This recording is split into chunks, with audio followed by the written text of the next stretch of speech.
think I thought I was exceptional, and that is a mistake.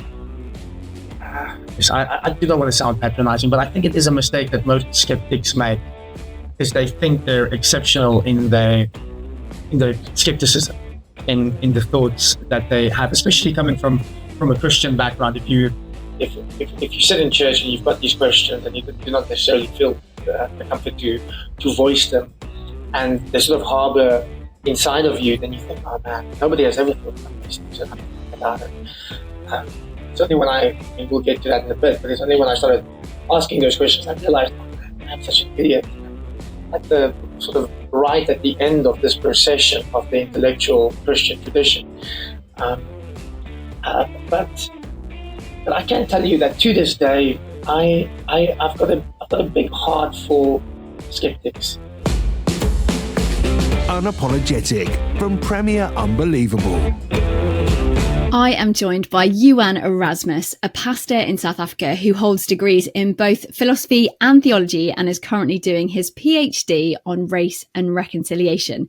And Johan recently shared his fascinating story in this fab new book called Coming to Faith Through Dawkins. Johan, thank you so much for joining us today. No problem. Now, what I love doing with people is going right back to the beginning. So I guess my first question to you would be, what was your experience of God growing up in South Africa? Look, I mean, I reluctantly took part in the book. I really think, well, one, I'm careful of this testimony sensationalization. I often felt as if in church circles that the one who had the most sex and the most drugs and and came to Christ, there was a higher hierarchy. So people were almost competing in terms of testimonies. Mm-hmm. So I reluctantly took part in this book. It was a good exercise for me nonetheless. But my beginning of my Christian faith, I grew up in a very good Christian home, whatever that may mean. And in South Africa, in the Afrikaner community back then, it would have been very conservative. And we grew up in a Reformed church, but faith was also pretty boring. It wasn't necessarily a very vibrant church. There wasn't such a thing as Sunday school. Apart from the church service, you had to sit there and just suck it up. So it's a little bit like I assume you guys feel about Anglican chapel services in your public schools or whatever. There are lots of Monty Python skits about the trauma that that comes from chapel. So I guess that was my experience. But I was just surrounded by Christians, a lot of it cultural Christians, but a lot of it I think genuine as well. And then I think even though as a young kid I was mostly occupied with things called like rugby and cricket and rugby and cricket and later on maybe girls, but that stopped abruptly when my father died of a heart attack. He was in his early 40s. I was, I think, 12, and from that day, like it just didn't satisfy me anymore to just play rugby and play cricket or run after girls. I had bigger questions that I was wrestling with, and it's almost overnight that all these questions of where is my dad now, and how sure are we about that, and what about who made God? All of these things just came to me all at once, and what about the other religions, and what if we're wrong, etc., etc. And these were questions that I soon realized you didn't ask in this very conservative environment. And it wasn't malicious. Like I wasn't this victim, or these days everybody's talking about trauma and they had religious trauma. I didn't have religious trauma. But the questions I was asking was not the questions that the other the people in my environment were trying to answer. And I remember having these crises in the middle of the night, and to my poor mother's detriment, I would wake her up at 12 and just say, how do we know God exists? Who made God? And my mom, she's not the best apologist at any time of the day, but she's especially poor at 12 o'clock at night and in the mornings, and when her 12-year-old boy is just bombarding her with questions like these. And then she would phone the minister, and he would end his keep, and I would drive. I would be dropped off there and spend time till 3 a.m. talking about theology. And then somehow I didn't think about these things, but when I went to sleep and when I woke up, I was woken up with these questions. The way in which this particular pastor, and I mean, God bless his soul, he's wonderful people. I don't want to assassinate any characters or any traditions or whatever. But back then, the things that white Afrikaners were thinking about are black people and the black danger. That's going to take over the country. Communism, the red danger, and then the only apologetics were actually geared against Catholics. So we were still fighting the Catholics of the 1500s, and there was very little geared towards questions of ultimate reality, like does this whole thing even exist? So I always said, my question is not how to believe, my question is whether to believe. And you guys are just talking about how to believe, through Mary or the Pope, or and you guys say no scripture alone, and you guys say no grace, whatever. That's not my question. I don't want to know how to believe. I want to know why to believe, and that question just never emerged in the circles that I found myself in. And it was a very lonely place. And I distinctly remember getting a little book that somehow ended up in our school library. It just said, "Does God exist?" Afrikaans. And I took it out and I said, "Oh wow! I didn't know that we were allowed to ask these questions." And as I was reading it in the library, one of my classmates just came running. "Oh, what are you reading?" She grabs the book. She says, "Oh, how dare you! How dare you read this?" I'm like, "Oh, dear, I need to hide this like I would hide cigarettes," and that's what I did. I started to hide my skepticism, and I realized that there were a lot of places that I couldn't necessarily voice it. So my earliest memories of Christianity and sort of moving over a little bit into skepticism, it wasn't through trauma, it wasn't through anything big. I mean, obviously my dad dying, I've read somewhere that most philosophers, they lost their dads at an early age. Now, I'm a useless philosopher, so I can't claim that it had a great effect on me, but at least it got me thinking about bigger questions, and maybe in hindsight I can see God's hand in that. And one of the things that you mention in Coming to Faith through Dawkins is that I think it was an English teacher you said at school gave you a collection of C.S. Lewis's essays. Was that your first interaction with C.S. Lewis? Oh yeah, I remember it was. I can't remember because I don't have the book anymore, but I'm pretty sure it was God in the Docks. It was sort of these one-liners. It wasn't sort of trying to tell a story or making a case for miracles or problem people. So it was sort of a random attempt at explaining versions of Christianity. And she was a good friend of my mom, so she would often visit at home, and I just always listened to her, and she was very open about her faith, and I sort of ventured to voice my skepticism around her, and she was my English teacher as well, and then she was just so calm and unoffended by anything I asked, and she just gave me this C.S. Lewis book. She would later give me Tolstoy books as well, and was the other guy, Dostoevsky, and a lot of people that played a pivotal role in her conversion, but in a very soft, understated way. She never even spoke to me about the books. She would just sort of bring the books, and it's almost a little bit like a typical story or a movie protagonist, the sort of a Mr. Miyagi in Karate Kid. This sort of this wise person from the outside, just gently giving me books and allowing me to stumble and fall and learn. So that was my first interaction. And what did you make of that book at the time? Because obviously you were quite young. Yeah. So this was early high school. I'm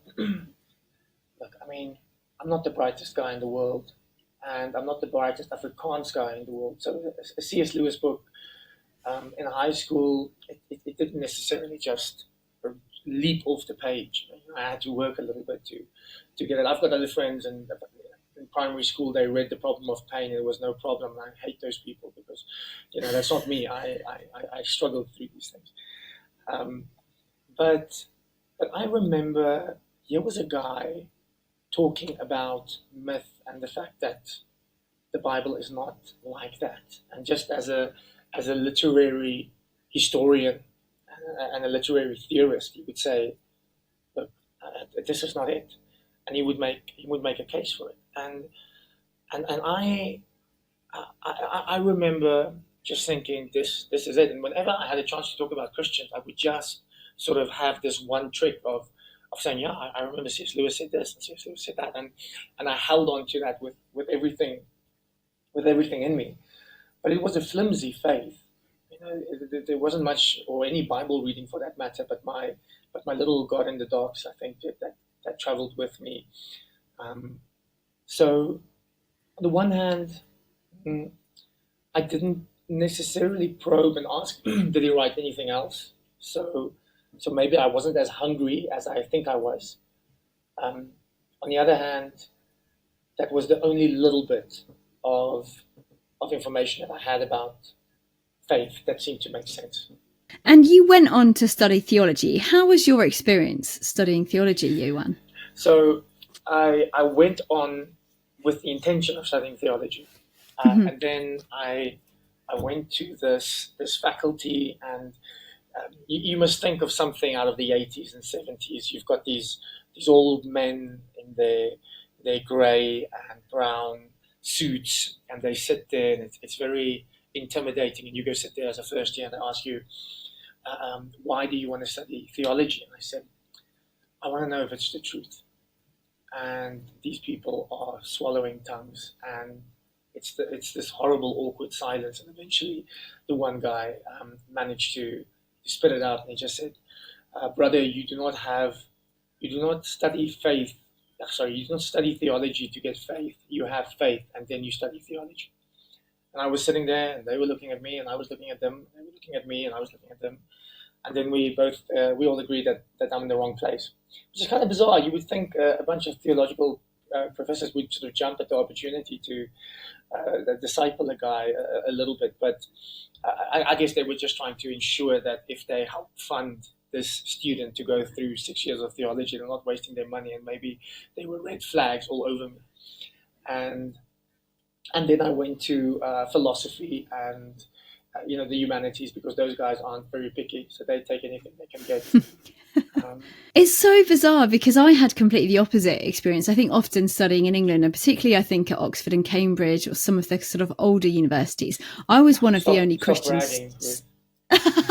But I was one of the only Christians studying theology. It was completely the opposite thing, in that actually you were almost penalised for being a Christian and studying theology, because it was very much seen as an academic discipline as opposed to a kind of personal, devotional thing. It's changed, to be fair, and not necessarily for the better. So although I don't think the situation that I'm describing is ideal, it has changed. So that you've got a lot of skeptics, and a lot of your sort of typical, I want to say, progressive ideologies has emerged, and queer theology and all of that is all over the place. And it's very weird to see sort of the last remnants of this old guard and these guys infiltrating, trying to stand it. I had to do the last standoff, so to speak. Johan, there's a really interesting quote that quoting from you that you say in the book, where you say it was social suicide to confess your skepticism in the wider Afrikaner community back then. I mean, how did that make you feel? Did you just feel completely isolated, that you were the only person kind of having these questions, having these doubts? Yeah, I think I thought I was exceptional, and that is a mistake. I do not want to sound patronizing, but I think it is a mistake that most skeptics make, is they think they're exceptional in their skepticism, in the thoughts that they have, especially coming from a Christian background. If you sit in church and you've got these questions and you do not necessarily feel the comfort to voice them, and they sort of harbor inside of you, then you think, oh man, nobody has ever thought about these things that I'm thinking about. It's only when I mean, we'll get to that in a bit, but it's only when I started asking those questions I realized, oh man, I am such an idiot. And at the sort of right at the end of this procession of the intellectual Christian tradition, but I can tell you that to this day, I've got a big heart for skeptics, especially skeptics in a Christian environment, and I'm talking about Christian environments that's not necessarily the healthy type. So think of the American Bible Belt. I can assume, I've never been there, but I can assume that there can be unhealthy versions of that. And if somebody tries to think outside of the box or they question their faith, it can be a little bit difficult there. And in our African little subculture, that was very much the case. And to this day, when I listen to people who come out of religious homes, but they are mostly skeptical, my first response is always one of sympathy, because I know it's lonely. Well, you then discovered the New Atheist, so I assume you then were like, oh, I'm not the only person who has got these questions, who's sort of had these ideas. And I guess in some ways it kind of helped you articulate some of your growing skepticism. Was there particular elements that appealed to you about their writing, some of the things that they were saying, the way that they were saying it? I said it earlier that we had these guys fighting each other within the Christian faith. The charismatics were angry at the Reformed guys for not having the Spirit. The Reformed guys were angry at the charismatics for not being, chosen. The Catholics were also enemy number one for both the charismatics and the Reformed guys. So that's what I saw, and those weren't my questions. And then when I pick up the Hitchens and the Harrises, now I'm seeing guys sort of dealing with the questions that I want to deal with, although they didn't really deal with them. It was more of a just saying, don't wait for Christianity to provide any answers. That was sort of more of their message. But they were at least trying to address the questions that I struggled with. And something else that happened that was, and this might offend one or two listeners, and again, I'm not trying to be offensive, but I briefly, in my first year, discovered young earth creationism, and especially a guy called Kent Hovind. So I'm sure there are better versions of it, and then there are bad versions of it. And for the first time, this guy seemed to answer my questions. At least he's like being evidential, saying, "Oh yeah, this really happened. Here are my arguments," and he just gave an account of the science. And for the first time, I understood. Which is always a red flag, by the way. If I understand science, then you need to know that there's something dodgy going on. And so I understood. Everything made sense all of a sudden. And it lasted a week or two or three. And then people just said, dude, this is going to not stand against scientific scrutiny. And it was Christians and skeptics alike who just said, no, man, there's no way you can say this in public or even think it. So after that, I thought, well, that was the best version of the Christian apologetic. I didn't know the word back then that I could find. So maybe there is no, maybe there's nothing there, and I guess I became a little bit more content with what the atheists around me were saying, and I guess it's difficult to recollect these things because. Memory is deceiving, and one doesn't want to lie and whatnot. But I remember being angry at the new atheists for being right. Like, I was angry that I agreed with them, and I experienced a sense of loss now that I'm sort of finally going to walk away from this Christian heritage, which is all I've known. So maybe that's my one-liner. Should have put it in the book, actually. The second edition. I was angry at the new atheists at first for being right. At least that's how I experienced them.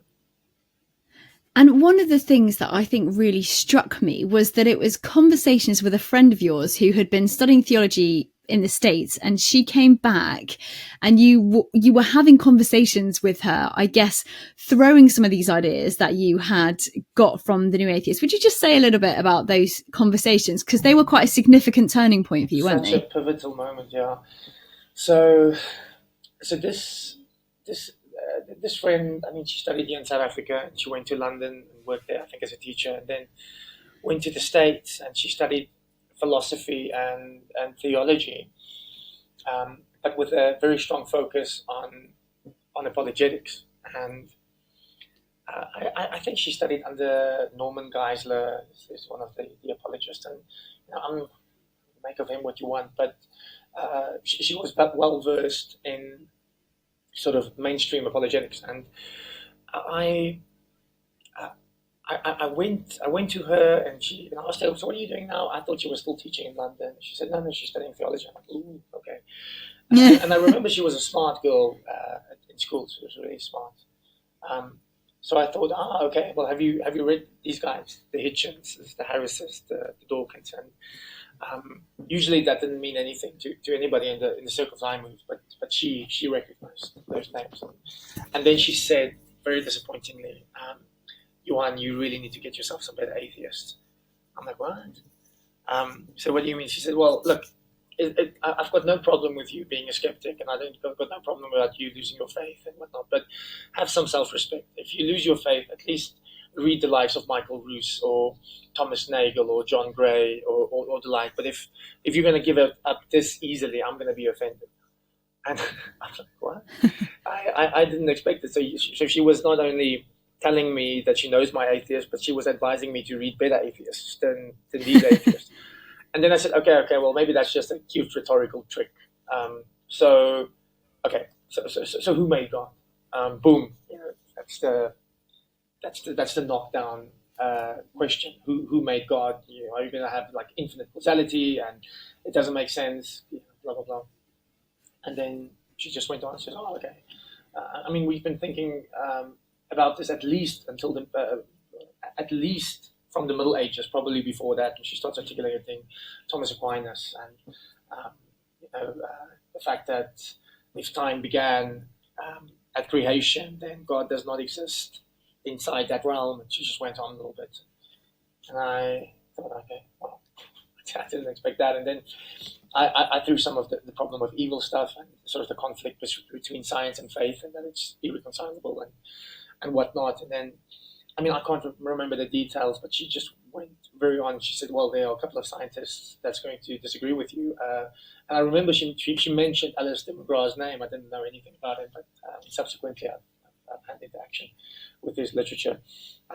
And she just said, "Well, this biologist, John Polkinghorne, is also going to take great exception with what you just said, Johan." And she's just mentioning, name dropping all of these Christian scientists who are both committed Christians and committed scientists. I guess I didn't know that. And it just lasted hours and hours and hours into that night. I just refused to go to sleep. I would often go make a coffee and say, no, we're not done. Get up. And I just couldn't stop. It was like drinking out of a hose pipe, and I just refused to close it. And that was a very fateful encounter with my old friend Corneli. Well, I suppose compared to some of the kind of shutting down of those questions that you'd experienced previously, it must have been so refreshing to have someone not only, say these questions are valid, but actually really begin to engage with you on those questions and provide some answers that you didn't even think were possible. So I think the juxtaposition, you're right, is what made it such a fascinating encounter. Is that, and I knew she took her faith seriously from early days. So I knew I'm gonna probe a little bit more and see how she reacts to this. By then, I didn't really worry anymore how people respond. So and then she didn't dismiss the atheist objections. I remember just giving her some version of the problem of evil. If God is all powerful and if He's all loving, then He would want to rid the world of evil, and He would be able to rid the world of evil. So why is there evil? I think they attributed to Epicureans or someone. And then, I can't remember how she formulated it. She said, I think we can make that even stronger. She said, if God is a God of love, and she brings in other attributes, and she just makes the point strong. I'm like, yeah, okay, let's go with that one. That's what I wanted to Let's say. have your objection. Yeah, that's mine. Yeah. Good luck answering that thing that you just, betted on. And then she just went on and says, well, this is the problem with it. And then she says, well, Alvin Plantinga had pretty much solved this thing. What? So it was the complete opposite of everything that I've experienced before that. It was this environment not only in which it was encouraged to be skeptical, but I had to be a better skeptic than I was. So she wanted the best out of my skepticism so she could answer that. So very bizarre, meaningful encounter. Unapologetic from Premier Unbelievable. For more shows, resources and our newsletter, visit premierunbelievable.com.